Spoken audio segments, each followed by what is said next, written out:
Pure rolling down the incline या कन्सेप्टवरती JEE main 2025चा हा question आहे. काय क्वेश्चन आहे आपण बघूया. A solid sphere and hollow sphere of same mass and same radius are rolled on an incline plane. The time taken to reach the bottom by solid sphere and hollow sphere be T1 and T2. तर T1 आणि T2 यांच्यामध्ये काय relation असेल ते आपल्याला काढायचं आहे. इथं हा प्युअर रोलिंग करतोय डाऊन द इन्क्लाइन, म्हणजे हा जो पॉईंट आहे हा आपला काय असेल तो असेल इन्स्टंटेनियस सेंटर ऑफ रोटेशन. तर ह्या इन्स्टंटेनियस सेंटर ऑफ रोटेशनच्या अबाउट जो टॉर्क येईल तो mgच्या डाऊन द इन्क्लाइनच्या कॉम्पोनंट मिळेल, दॅट इज mg साइन थिटामुळं येईल. तर हा जो टॉर्क आहे तो किती येईल, torque will be mg sine theta into R.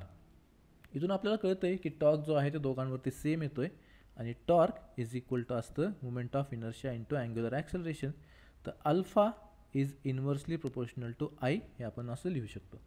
Alpha जर इन्व्हर्सली प्रोपोर्शनल असेल तर आपण ॲक्सेलरेशन जे आहे ते पण लिहू शकतो inversely proportional to moment of inertia. जर याला L distance down the incline travel करायचं असेल तर आपण L is equal to half a t square लिहू शकतो. याचा अर्थ तिथून आपण लिहू शकतो t square is inversely proportional to acceleration.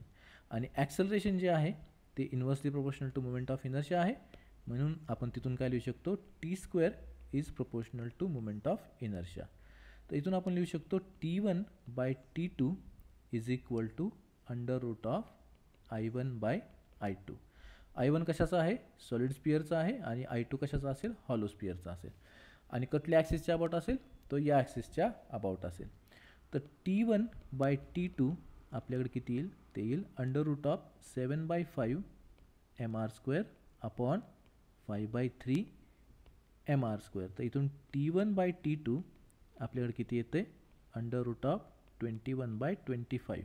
21/25 is less than 1, याचा अर्थ T1 is less than T2. तर आपला आन्सर येईल ए, T1 is less than T2.